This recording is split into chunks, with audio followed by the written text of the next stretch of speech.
लग रहा है आपकी कि आने वाले समय में सरकार बदलने वाली है या फिर रिपीट करेगी? आने वाले समय में सरकार बदलेगी। पूरे प्रदेश की जनता सरकार को बदलना चाहती है। अखिलेश यादव जी के द्वारा जो कार्य कराया गया है उस कार्य को अपना नाम दे रहे हैं।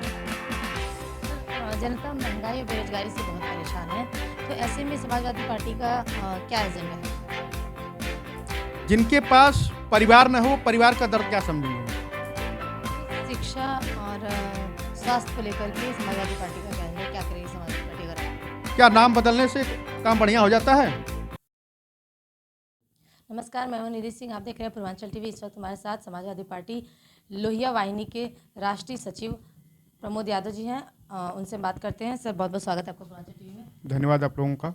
सर, चुनाव जिस तरीके से चल रहा है, ऐसे में चुनाव को लेके क्या लग रहा है आपकी कि आने वाले समय में सरकार बदलने वाली है या फिर रिपीट करेगी? आने वाले समय में सरकार बदलेगी।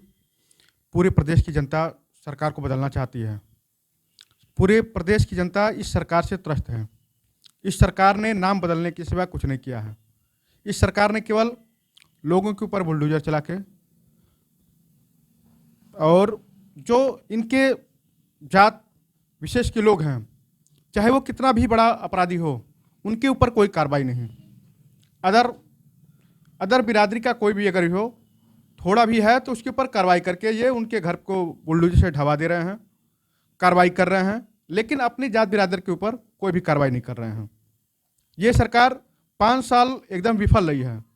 कोई भी विकास का कार्य न करा के अखिलेश यादव जी के द्वारा जो कार्य कराया गया है उस कार्य को अपना नाम दे रहे हैं। उनके कार्यों को अपना बता के ढिढोरा पीट रहे हैं। इन्होंने जितने भी मेडिकल कॉलेजों का इन्होंने उद्घाटन किया है उसमें से अधिकतर भी मेडिकल कॉलेज जैसे आजमगढ़ हो गया, जौनपुर हो गए, उनका उद्घाटन माननीय अखिलेश यादव जी के द्वारा किया गया था। उनको ये लोग अपना बता के उसको अपने नेताओं के द्वारा उसका उद्घाटन कराया गया है। लेकिन उसका उद्घाटन हमारे माननीय अखिलेश यादव जी बहुत पहले कर चुके थे, समाजवादी सरकार में ही। मेट्रो, कानपुर मेट्रो का भी उद्घाटन अखिलेश यादव के द्वारा ही उसी समय हुआ था। फंड भी रिलीज हो गई थी। लेकिन उसके बाद लखनऊ मेट्रो भी उन्होंने बना के पूरा किया। लेकिन इन्होंने उसका उद्घाटन देश के प्रधानमंत्री माननीय नरेंद्र मोदी जी के द्वारा लाके पुनः कराया। ये दिखाना चाहते हैं कि हम अपना कुछ नहीं करेंगे, बस दूसरे की चीज़ों को हड़पेंगे। सर, जनता महंगाई और बेरोजगारी से बहुत परेशान है, तो ऐसे में समाजवादी पार्टी का क्या एजेंडा है? जिनके पास परिवार न हो परिवार का दर्द क्या समझेंगे। ये महंगाई बढ़ाते जा रहे हैं और पेट्रोल और डीजल के दाम बढ़ने से महंगाई और बढ़ रही है।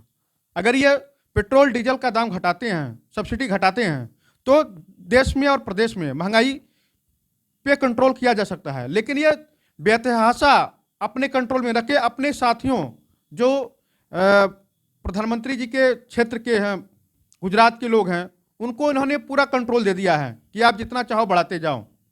महंगाई बढ़ रही है और क्षेत्र के और जनता परेशान है। डीजल बढ़ने से, पेट्रोल के दाम बढ़ने से लगातार किसानों पे जो सिंचाई का है और जो कल खरनाने लगाने के लिए जो चीज़ें यूज होनी है वो डीजल पेट्रोल से ही तो होता है। कोई चीज़ कहीं से अगर किसी को उत्पादन भेजना हो तो जब डीजल पेट्रोल महंगा रहेगा तो उसका उत्पादन का दाम भी बढ़ जाएगा, जिससे महंगाई बढ़ेगी। इनको कंट्रोल करने के लिए सबसे पहले डीजल और पेट्रोल पे कंट्रोल करना पड़ेगा। उसके बाद जो बेतहाशा बढ़ रही है महंगाइयाँ, उस पर भी सब्सिडी दे के या जो और भी कल खरानी लगा के बेरोजगारी को कम करना होगा। ये बेरोजगारी कम करने के नाम पे जो भी नौकरी थी उसको भी ये लोग हटा रहे हैं जबरदस्ती। केवल आउटसोर्सिंग से वैकेंसियाँ जो भी कुछ भरे हैं वो आउटसोर्सिंग के नाम पे भरे हैं। इन्होंने सरकारी परमानेंट जॉब इन्होंने कुछ निकाला नहीं है, जो भी है आउटसोर्सिंग के नाम पे इन्होंने किया है। सर, शिक्षा और स्वास्थ्य को लेकर के समाजवादी पार्टी का कहना है, क्या करेगी समाजवादी पार्टी अगर आती है तो? समाजवादी पार्टी का पहले से ये नारा चलाता है कि अगर हमारी सरकार बनती है तो कपड़ा, दवाई और मकान ये मुफ्त सरकार देगी और उनके जो गरीब तबका लोग हैं उनके रहने खाने के लिए सरकार अपने हिसाब से उनको व्यवस्थित करेगी। सरकार बनने के बाद गरीबों के लिए अन्न का भी माननीय अखिलेश यादव ने कहा कि हम जो गरीब लोग हैं उनको अन्न भी देंगे हम, जो पिछले बुंदेलखंड में दिया गया था वो अब पूरे प्रदेश में 5 साल जब तक सरकार रहेगी तब तक उनको गेहूं, चावल, दाल, घी, शक्कर, नमक, तेल, हर चीज़ें वो देंगे। और स्वास्थ्य के नाम पे इन्होंने तो कुछ नहीं किया, लेकिन अखिलेश यादव की सरकार में उन्होंने मेडिकल कॉलेज से लेके एम्स के लिए गोरखपुर में भी ज़मीन दिया उन्होंने, और अपनी सरकार में बहुत से मेडिकल कॉलेज को उन्होंने बनवाया।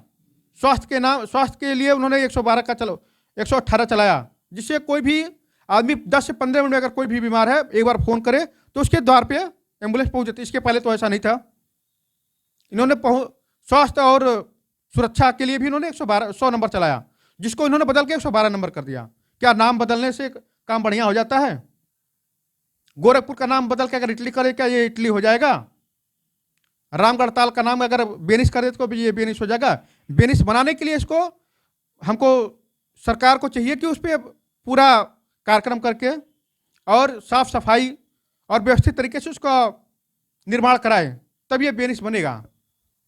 जैसे समाजवादी पार्टी फ्री में बिजली देने के लिए कह रही है, तो वर्तमान में सरकार फ्री में राशन दे रही है। कुछ लोग कह रहे हैं फ्री में राशन दे रही है, फिर से इसी सरकार को लाएंगे। तो क्या लग रहा है, फ्री में जो चीज़ें दी जा रही है, ऐसे जनता को लुभाया जा सकता है? जनता ही टैक्स देती है। अगर जनता का पैसा किसी माध्यम से जनता के पास आ रहा है तो ऐसा तो नहीं है कि वो आपको फ्री दे रहे हैं, वो आपका ही पैसा है। और सरकार क्या होती है? सरकार होती है प्रदेश को, जनता को, सुख सुविधाओं को ध्यान में रखते हुए चलाने के लिए। हम टैक्स इसलिए लेते हैं ना कि हम आपकी सुविधाओं को ध्यान में रखते हम निर्माण कराएंगे, विकास कराएंगे। जो गरीब जनता है, जिनके पास खाने की व्यवस्था नहीं हो पा रही है, उनको सरकार देती है। इसके पहले भी तो देती थी, लाल कार्ड पे बहुत कम पैसे में और सफ़ेद कार्ड पे थोड़ा सा अधिक लगता था। और ये जो खाद्यान्न ये दे रहे हैं, ये हर एक चीज़ों का महंगाई बढ़ाने के बाद ये दे रहे हैं, और वो भी इनकी गुणवत्ता बहुत खराब है। अगर ये लगातार 6 महीने खा लें तो लोगों को कैंसर हो जाएगा। जो इनका तेल है, नमक में ये रेत मिला के दे रहे हैं। सर, जैसा कि चुनाव है तो ऐसे में आप भी तमाम विधानसभा में जा रहे हैं, क्षेत्र में जा रहे हैं, लोगों से मिल रहे हैं, पार्टी का प्रचार प्रसार कर रहे हैं, पार्टी के पक्ष में वोट के लिए कह रहे हैं। तो ऐसे में जनता का रुझान किस ओर दिख रहा है आपको? जनता का रुझान माननीय अखिलेश यादव की तरफ है। जनता यह जान चुकी है कि सरकार में कुछ होने जाने वाला नहीं है। समाजवादी सरकार आएगी तो भी क्षेत्र और लोगों का विकास होगा। इसलिए जनता माननीय अखिलेश यादव का इंतजार कर रही है वोट डालने के लिए। 3 मार्च को हमारे यहाँ वोटिंग होगी, और उसके लिए यहाँ की जनता, गोरखपुर और पूर्वांचल की जनता तैयार बैठी हुई है इनको इस बार सत्ता से हटाने के लिए। इनको यह फिर पुनः जनता मठ में भेजना चाहते हैं, क्योंकि जब इनका कोई परिवार नहीं तो ये परिवार का दर्द समझते नहीं हैं। ठीक है, बहुत बहुत धन्यवाद। तो आप थे हमारे साथ प्रमोद यादव जी, जिन्होंने चुनाव को लेकर के चुनाव की क्या तैयारियां हैं, क्या कुछ है समाजवादी पार्टी का एजेंडा, इन तमाम चीज़ों को लेकर बताया। हालांकि अभी कुछ भी कहना सही नहीं होगा, क्योंकि 10 मार्च के बाद ही फैसला होगा कि जनता किसे चुनती है प्रदेश के मुखिया के रूप में, अपने क्षेत्र के मुखिया के रूप में। कैमरा पर्सन जितेंद्र के साथ निधि सिंह, पूर्वांचल टीवी, गोरखपुर।